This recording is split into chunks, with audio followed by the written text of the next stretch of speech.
ಜನಸಾಮಾನ್ಯರು ಮಿಸ್ ಮಾಡದೆ ಈ ಸ್ಟೋರಿಯನ್ನ ನೋಡಲೇಬೇಕು. ಕಾರಣ ಬೆಂಗಳೂರಿನ ಆ 4 ಆಸ್ಪತ್ರೆಗಳಿಗೆ ನೀವು ಹೋಗಬೇಕು ಅಂತ ಯೋಚನೆ ಮಾಡ್ತಾ ಇದ್ರೆ ಆಸ್ಪತ್ರೆಗೆ ಹೋಗೋಕು ಮುನ್ನ 100 ಸಲ ಯೋಚನೆ ಮಾಡಲೇಬೇಕು. ಬೆಂಗಳೂರಿನ ವ್ಯಾಪ್ತಿಯಲ್ಲಿರುವಂತಹ ಆಸ್ಪತ್ರೆಗಳು ಯಾವ ರೀತಿ ನಿಯಮ ಮೀರಿದೆ ಅನ್ನೋದಕ್ಕೆ ಸಂಬಂಧಪಟ್ಟಂತೆ ಡೀಟೇಲ್ಸ್ ಅನ್ನ ನಿಮ್ಮ ಮುಂದೆ ಇಡ್ತಾ ಇದ್ದೀವಿ.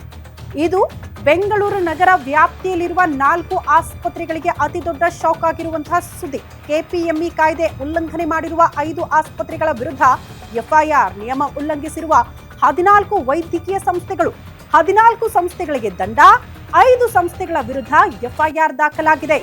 ಬೆಂಗಳೂರು ನಗರ ಜಿಲ್ಲಾಧಿಕಾರಿ ಸೂಚನೆಯ ಮೇರೆಗೆ ಕ್ರಮ ಕೈಗೊಳ್ಳಲಾಗಿದೆ. ಕೆಪಿಎಂಇ ಉಲ್ಲಂಘನೆ ಮಾಡಿರುವ 58 ಆಸ್ಪತ್ರೆಗಳ ವಿರುದ್ಧ ದೂರು ದಾಖಲಾಗಿದೆ. ಹಾಗಾಗಿ ಬೆಂಗಳೂರಿನ ಆ 4 ಕಡೆ ಆಸ್ಪತ್ರೆಗೆ ಹೋಗೋಕ್ಕೂ ಮುನ್ನ 1000 ಸಲ ಯೋಚನೆ ಮಾಡಬೇಕಾದಂತಹ ಪರಿಸ್ಥಿತಿ. ಬಹುತೇಕರಿಗೆ ಈ ಕೆಪಿಎಂಇ ಕಾಯ್ದೆ ಅಂದ್ರೆ ಏನು ಅನ್ನೋದು ಪ್ರಶ್ನೆ. ಕರ್ನಾಟಕ ಖಾಸಗಿ ವೈದ್ಯಕೀಯ ಸಂಸ್ಥೆಗಳ ಕಾಯ್ದೆ ಅಂತ ಸಾರ್ವಜನಿಕ ಆರೋಗ್ಯವನ್ನ ಕಾಪಾಡುವ ದೃಷ್ಟಿಯಿಂದ ಈ ಕಾಯ್ದೆಯನ್ನ ಜಾರಿಗೆ ತರಲಾಗಿದೆ. ಎಲ್ಲ ಆಸ್ಪತ್ರೆಗಳಲ್ಲೂ ಕೂಡ ಈ ಕಾಯ್ದೆಯನ್ನ ಚಾಚು ತಪ್ಪದೆ ಪಾಲನೆ ಮಾಡಲೇಬೇಕು.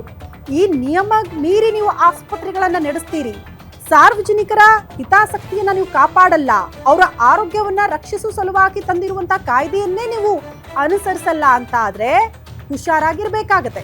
ಅಂಥ ಆಸ್ಪತ್ರೆಗಳಿಗೆ ಈಗ ಅತಿ ದೊಡ್ಡ ಶಾಕ್ ಎದುರಾಗಿರೋದು. ಬಹುತೇಕ 58 ಆಸ್ಪತ್ರೆಗಳಿಗೆ ಈ ಕೆಪಿಎಂಇ ಕಾಯ್ದೆ ಉಲ್ಲಂಘನೆ ಮಾಡಿರುವ ವಿಚಾರಕ್ಕೆ ಸಂಬಂಧಪಟ್ಟಂತೆ ದೂರು ದಾಖಲಾಗಿದೆ. ಕೆಲ ಆಸ್ಪತ್ರೆಗಳಿಗೆ ದಂಡ ಹಾಕಲಾಗಿದೆ. ಬಟ್ ಮುಂದುವರೆದು 4 ರಿಂದ 5 ಆಸ್ಪತ್ರೆಗಳಿಗೆ ಅತಿ ದೊಡ್ಡ ಶಾಕ್ ಆಗಿರೋದೇನಪ್ಪಾ ಅಂದ್ರೆ ಎಫ್ಐಆರ್ ಕೂಡ ದಾಖಲಾಗಿದೆ ಅನ್ನುವಂತಹ ವಿಚಾರ ಸದ್ಯ ಬೆಳಕಿಗೆ ಬರ್ತಾ ಇದೆ. ಹಾಗಾಗಿ ಜಸ್ಟ್ ಆಸ್ಪತ್ರೆಗಳಿಗೆ ಹೋಗ್ತೀವಿ, ನಮ್ಮ ಆರೋಗ್ಯ ಸಮಸ್ಯೆ ದೂರ ಆಗ್ಬಿಡತ್ತೆ, ಅಲ್ಲೇನು ಸಮಸ್ಯೆ ಆಗಲ್ಲ, ಆಸ್ಪತ್ರೆಗೆ ಹೋಗಿ ಬಂದ್ರೇನೆ ನಾವು ಹುಷಾರಾಗ್ಬಿಡ್ತೀವಿ ಅಂತ ಹೋಗಿರ್ತೀರಲ್ಲ. ಬಟ್ ಅಲ್ಲಿ ನಿಮಗೆ ಎಷ್ಟರ ಮಟ್ಟಿಗೆ ಸೇಫ್ಟಿ ಇದೆ, ಆ ಆಸ್ಪತ್ರೆಗಳು ನಿಮ್ಮ ಆರೋಗ್ಯವನ್ನ ಕಾಪಾಡೋ ನಿಟ್ಟಿನಲ್ಲಿ ಎಷ್ಟರ ಮಟ್ಟಿಗೆ ಕ್ರಮಗಳನ್ನ ಕೈಗೊಳ್ಳಲಾಗ್ತಾ ಇದೆ, ಇರುವಂತಹ ನಿಯಮಗಳನ್ನ ಅವರು ಪಾಲನೆ ಮಾಡ್ತಿದ್ದಾರಾ, ಇದೆಲ್ಲವನ್ನ ಕೂಡ ನೋಡಿಕೊಳ್ಳಲೇಬೇಕಾದಂತಹ ಅನಿವಾರ್ಯ ಪರಿಸ್ಥಿತಿ ಜನಸಾಮಾನ್ಯರಿಗೆ ಎದುರಾಗಿದೆ ಅಂದ್ರೂ ಕೂಡ ತಪ್ಪಾಗ್ಲಿಕ್ಕಿಲ್ಲ. ಅದಕ್ಕೆ ಸಂಬಂಧಪಟ್ಟಂತಹ ಒಂದಷ್ಟು ಮಾಹಿತಿಯನ್ನ ಗ್ಯಾರಂಟಿ ನ್ಯೂಸ್ ನಿಮ್ಮ ಮುಂದೆ ಇಡ್ತಾ ಇದೆ. ಪ್ರಮುಖವಾಗಿ ಎಫ್ಐಆರ್ ದಾಖಲಾಗಿರೋದು 4 ರಿಂದ 5 ಆಸ್ಪತ್ರೆಗಳ ವಿರುದ್ಧ, ಮತ್ತೊಂದು ಕಡೆ ದಂಡ, ಬಹುತೇಕ ಆಸ್ಪತ್ರೆಗಳ ವಿರುದ್ಧ ನಿಯಮ ಮೀರಿದ್ದೀರಿ ಅನ್ನೋ ಕಾರಣಕ್ಕೆ ದೂರನ್ನ ಕೂಡ ದಾಖಲು ಮಾಡಿಕೊಳ್ಳಲಾಗಿದೆಯಂತೆ. ಈಗ ಜನಸಾಮಾನ್ಯರಿಗೆ ಅತಿ ದೊಡ್ಡ ಪ್ರಶ್ನೆ ಬರುತ್ತೆ, ಹಾಗಾದ್ರೆ ಯಾವ ಆಸ್ಪತ್ರೆಗೆ ಹೋಗೋದಪ್ಪ, ಯಾವ ಆಸ್ಪತ್ರೆ ಸೇಫ್, ನಮ್ಮನ್ನ ಕಾಪಾಡ್ಕೊಳ್ಳೋ ನಿಟ್ಟಿನಲ್ಲಿ, ನಮ್ಮ ಆರೋಗ್ಯವನ್ನ ಕಾಪಾಡ್ಕೊಳ್ಳೋ ನಿಟ್ಟಿನಲ್ಲಿ ಇರುವಂತಹ ನಿಯಮಗಳನ್ನ ಯಾಕೆ ಆಸ್ಪತ್ರೆಯ ಆಡಳಿತ ಮಂಡಳಿಗಳು ಅದನ್ನ ಪಾಲನೆ ಮಾಡ್ತಾ ಇಲ್ಲ ಅನ್ನೋದು ಜನಸಾಮಾನ್ಯರ ಪ್ರಶ್ನೆ ಆಗುತ್ತೆ. ಪಾಲನೆ ಮಾಡಲೇಬೇಕು, ಆ ಕಾಯ್ದೆ ಇರೋದೇ ಅದಕ್ಕೆ. ಅದನ್ನ ಮೀರಿ ನೀವು ಆಸ್ಪತ್ರೆಗಳನ್ನ ನಡೆಸ್ತೀರಿ, ಅದನ್ನ ಮೀರಿ ನಾವು ಆ ಜನರನ್ನ ನೋಡ್ತೀವಿ ಅಂತ ಆದ್ರೆ ಹಂಗ ಅವಕಾಶ ಇಲ್ಲ. ಒಂದಲ್ಲ ಒಂದು ದಿನ ನಿಯಮ ಮೀರಿದ್ದೀರಿ ಅನ್ನುವಂತಹ ವಿಚಾರಗಳು ಬೆಳಕಿಗೆ ಬರುತ್ತೆ. ಅದೇ ನಿಟ್ಟಿನಲ್ಲಿ ಈಗ ನಿಯಮ ಮೀರಿದ್ದಾರೆ ಅನ್ನುವಂತಹ ವಿಚಾರಕ್ಕೆ ಸಂಬಂಧಪಟ್ಟಂತೆ ದೂರು ದಾಖಲಾಗಿರೋದು. 4 ರಿಂದ 5 ಆಸ್ಪತ್ರೆಗಳ ವಿರುದ್ಧ ಎಫ್ಐಆರ್ ಕೂಡ ದಾಖಲಾಗಿರುವ ವಿಚಾರವನ್ನ ಕೂಡ ನಾವು ಗಮನಿಸ್ತಾ ಇದ್ದೀವಿ. ವಿದ್ಯಾರಣ್ಯಪುರ ಭಾಗದಲ್ಲಿರುವಂತಹ ಸನ್ರೈಸ್ ಮಲ್ಟಿ ಸ್ಪೆಷಾಲಿಟಿ ಹಾಸ್ಪಿಟಲ್ ಅದು ಕೂಡ ನಿಯಮ ಮೀರಿದೆ ಅನ್ನುವಂತಹ ವಿಚಾರ. ಅದರ ಜೊತೆಗೆ ಕಮಲಾನಗರದ ಸರ್ವಶಕ್ತಿ ಸಮಾಲೋಚನಾ ಕೇಂದ್ರ, ಬನ್ನೇರುಘಟ್ಟ ರಸ್ತೆಯಲ್ಲಿರುವಂತಹ ಮಾ ಕ್ಲಿನಿಕ್, ಇದೆಲ್ಲವೂ ಕೂಡ ನಿಯಮ ಮೀರಿದೆ. ಕೆಎಂಪಿಇ ಅದರ ಕಾಯ್ದೆಯನ್ನ ಅನುಸರಿಸಿಲ್ಲ ಈ ಆಸ್ಪತ್ರೆಗಳಲ್ಲಿ ಅಂತ ಹೇಳಲಾಗ್ತಾ ಇದೆ. ಅದೇ ವಿಚಾರಕ್ಕೆ ಸಂಬಂಧಪಟ್ಟಂತೆ ದೂರು ದಾಖಲಾಗಿರೋದು. ನೋಡಿ, ಬೆಂಗಳೂರಿನ ಎಲ್ಲ ಪ್ರತಿಷ್ಠಿತ ಆಸ್ಪತ್ರೆಗಳೇ, ಬಹುತೇಕ ಜನ ದಿನನಿತ್ಯ ಹೋಗುವಂತಹ ಆಸ್ಪತ್ರೆಗಳೇ ಎಷ್ಟರ ಮಟ್ಟಿಗೆ ಸೇಫ್ ಆಗಿದೆ ಅನ್ನೋದೇ ಅತಿ ದೊಡ್ಡ ಪ್ರಶ್ನೆ ಆಗ್ತಾ ಇದೆ. ಹಾಗಾದ್ರೆ ಜನರ ಆರೋಗ್ಯದ ಜೊತೆ ಚೆಲ್ಲಾಟವಾಡ್ತಾ ಇದೆಯಾ ಆಸ್ಪತ್ರೆಗಳು? ಇಂಥದ್ದೊಂದು ಪ್ರಶ್ನೆ ಕೂಡ ಈ ಬೆಳವಣಿಗೆಯಿಂದ ಕಾಡತೊಡಗಿದೆ. ಇರುವಂತಹ ನಿಯಮಗಳನ್ನ ಪಾಲನೆ ಮಾಡಕ್ಕಾಗಿಲ್ಲ ಅಂತ ಆದ್ರೆ ಜನಸಾಮಾನ್ಯರ ಆರೋಗ್ಯವನ್ನ, ಅವರ ಹಿತದೃಷ್ಟಿಯಿಂದ ನೀವು ಯಾವ ರೀತಿ ಹಾಗಾದ್ರೆ ನಿಯಮಗಳನ್ನ ಇಟ್ಕೊಂಡಿದ್ದೀರಿ ನಿಮ್ಮ ಆಸ್ಪತ್ರೆಗಳಲ್ಲಿ ಅನ್ನೋದು ಕೂಡ ಪ್ರಶ್ನೆ ಅಲ್ವಾ? ಬರೀ ದೂರು, ಎಫ್ಐಆರ್, ದಂಡ ಮಾತ್ರ ಅಲ್ಲ, ಜನ ಕೂಡ ಯೋಚನೆ ಮಾಡಬೇಕಾದಂತಹ ಪರಿಸ್ಥಿತಿ ಇಂಥ ಆಸ್ಪತ್ರೆಗಳಿಗೆ ಹೋಗೋಕ್ಕೂ ಮುನ್ನ. ಜಸ್ಟ್ ನಾವು ಇತ್ತೀಚೆಗೆ ಮಾತನಾಡ್ತಾ ಇದ್ದೀವಿ ಅಪ್ಪ, ಶಿಕ್ಷಣ ಸಂಸ್ಥೆ, ಆಸ್ಪತ್ರೆಗಳು ಎಲ್ಲ ಕಡೆ ಕೂಡ ದುಡ್ಡು ದುಡ್ಡು ದುಡ್ಡು, ಬಡವರ ರಕ್ತ ಹೀರೋ ರೀತಿಯಲ್ಲಿ ದುಡ್ಡು ಪೀಕೋದು ಬಿಟ್ಟು ಇನ್ಯಾವ ಫೆಸಿಲಿಟಿಗಳು ಕೂಡ ನಮಗೆ ಸಿಗಲ್ಲ. ದುಡ್ಡಿದ್ರೆ ದುನಿಯಾ ಅನ್ನುವಂತಹ ಪರಿಸ್ಥಿತಿ ಆಸ್ಪತ್ರೆಗೆ ಹೋದಾಗೂ ಕೂಡ ಗೊತ್ತಾಗುತ್ತೆ. ಜನಸಾಮಾನ್ಯರು ಈ ರೀತಿ ಮಾತನಾಡೋ ಹೊತ್ತಲ್ಲಿ ಈ ರೀತಿ ನಿಯಮ ಮೀರಿ ಕೂಡ ಆಸ್ಪತ್ರೆಗಳನ್ನ ನಡೆಸ್ತಿದ್ದೀರಿ ಅಂತ ಆದ್ರೆ ಜನಸಾಮಾನ್ಯರು ಯಾವ ರೀತಿ ನಂಬಿಕೆ ಇಟ್ಕೊಂಡು ಬರಬೇಕು ಆಸ್ಪತ್ರೆಗಳಿಗೆ ಅಂತ. ಈ ಬಗ್ಗೆ ಮತ್ತಷ್ಟು ಡೀಟೇಲ್ಸ್ ಅನ್ನ ಪಡ್ಕೊಳ್ಳೋಣ. ಮೆಟ್ರೋ ಬ್ಯೂರೋ ಹೆಡ್ ಆಗಿರುವಂತಹ ಉಲ್ಲಾಸ್ ಎಸ್ಕಿರುವಾಸೆ ನೇರ ಸಂಪರ್ಕದಲ್ಲಿ ಜಾಯ್ನ್ ಆಗ್ತಿದ್ದಾರೆ. ಉಲ್ಲಾಸ್, ಈಗ ಆಸ್ಪತ್ರೆಗಳಿಗೆ ಶಾಕ್, ಅದ್ರ ಜೊತೆಗೆ ಸಾರ್ವಜನಿಕರನ್ನ ಕೂಡ ಚಿಂತೆಗೀಡು ಮಾಡುವಂತೆ ಮಾಡಿದೀಯಾ ಅಂತ ಈ ಬೆಳವಣಿಗೆ. ಆಸ್ಪತ್ರೆಗೆ ಹೋಗ್ಬೇಕಾ ಬೇಡವಾ, ನಮ್ಮ ಆರೋಗ್ಯ ದೃಷ್ಟಿಯಿಂದ ನಾವು ಹೆಂಗೆ ಕ್ರಮಗಳನ್ನ ಕೈಗೊಳ್ಬೇಕು ಅಂತ, ಯಾವ ರೀತಿ ನಿಯಮಗಳ ಉಲ್ಲಂಘನೆ ಆಗಿದೆ ಅನ್ನೋದನ್ನ ಎಕ್ಸ್ಪ್ಲೇನ್ ಮಾಡೋದಾದ್ರೆ ಉಲ್ಲಾಸ್.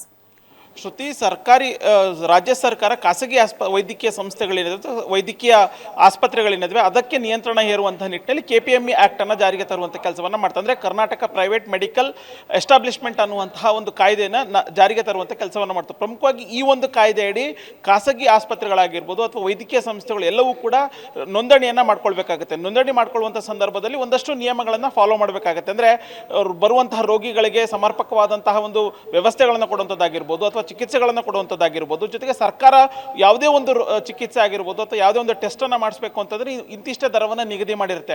ಅಂತಹ ಒಂದು ಆ ಒಂದು ದರದಲ್ಲೇ ರೋಗಿಗಳಿಗೆ ಚಿಕಿತ್ಸೆಯನ್ನು ಕೊಡುವಂಥ ಕೆಲಸವನ್ನು ಮಾಡಬೇಕಾಗತ್ತೆ. ಆದರೆ ಬಹುತೇಕ ಖಾಸಗಿ ಆಸ್ಪತ್ರೆಗಳು ಅಥವಾ ಖಾಸಗಿ ವೈದ್ಯಕೀಯ ಸಂಸ್ಥೆಗಳು ಸರ್ಕಾರ ರೂಪಿಸಿರುವಂತಹ ನಿಯಮಗಳನ್ನು ಉಲ್ಲಂಘನೆ ಮಾಡುವಂಥ ಕೆಲಸವನ್ನು ಮಾಡ್ತಿದ್ದಾವೆ. ಇದರಲ್ಲಿ ಪ್ರಮುಖವಾಗಿ ಬೆಂಗಳೂರು ನಗರದಲ್ಲಿ ವ್ಯಾಪ್ತಿಗೆ ಬರೋದಾದರೆ ಸುಮಾರು 58 ಖಾಸಗಿ ಆಸ್ಪತ್ರೆ ಅಥವಾ ಮೆಡಿಕಲ್ ಆಸ್ಪತ್ರೆಗಳ ವಿರುದ್ಧ ದೂರು ದಾಖಲಾಗಿತ್ತು.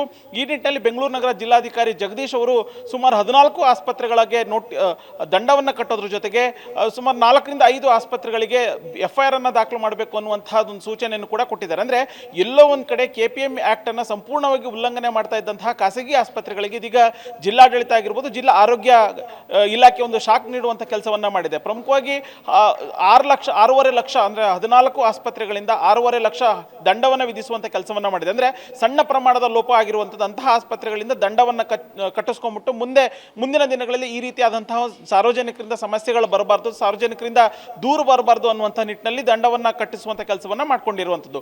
ಉಳಿದಂತಹ ಆಸ್ಪತ್ರೆಗಳಿಗೆ FIR ಅನ್ನು ದಾಖಲು ಮಾಡುವಂಥ ಕೆಲಸವನ್ನು ಮಾಡಿದೆ. ಪ್ರಮುಖವಾಗಿ ಈ ಒಂದು ಆಸ್ಪತ್ರೆಗಳೇನಿದ್ದಾವೆ ಅವು ಯಾವುವು ಕೂಡ KPME ಆ್ಯಕ್ಟನ್ನು ಸಂಪೂರ್ಣವಾಗಿ ಉಲ್ಲಂಘನೆ ಮಾಡುವಂಥ ಕೆಲಸವನ್ನು ಮಾಡಿದ್ದಾವೆ. ಜೊತೆಗೆ ಹಿಂದೆನೂ ಕೂಡ ಜಿಲ್ಲಾಡಳಿತದ ವತಿಯಿಂದ ನೋಟಿಸ್ ಕೊಡುವಂಥ ಕೆಲಸವನ್ನು ಮಾಡಿತ್ತು.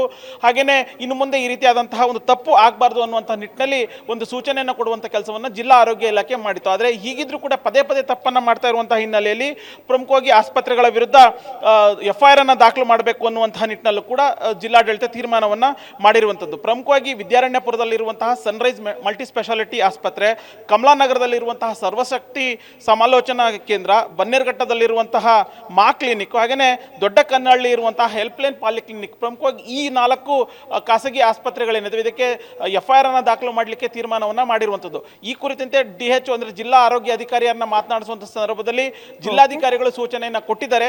ಮುಂದಿನ ದಿನಗಳಲ್ಲಿ ಸಂಬಂಧಪಟ್ಟಂಥ ಯಾವ್ಯಾವ ಆಸ್ಪತ್ರೆಗಳಿಗೆ ನೋಟಿಸನ್ನು ಕೊಡಬೇಕು ಆ ಎಲ್ಲ ಆಸ್ಪತ್ರೆಗಳಿಗೂ ಕೂಡ ನೋಟಿಸ್ ಕೊಡುವಂಥ ಅಂದರೆ FIR ಅನ್ನು ದಾಖಲು ಮಾಡುವಂಥ ಕೆಲಸವನ್ನು ಮಾಡ್ತೀವಿ ಅನ್ನುವಂಥ ಒಂದು ಮಾತನ್ನು DHO ಹೇಳಿರುವಂಥದ್ದು. ಶ್ರುತಿ. ಓಕೆ ಉಲ್ಲಾಸ್, ಧನ್ಯವಾದಗಳು ತಮ್ಮೆಲ್ಲ ಮಾಹಿತಿಗೆ.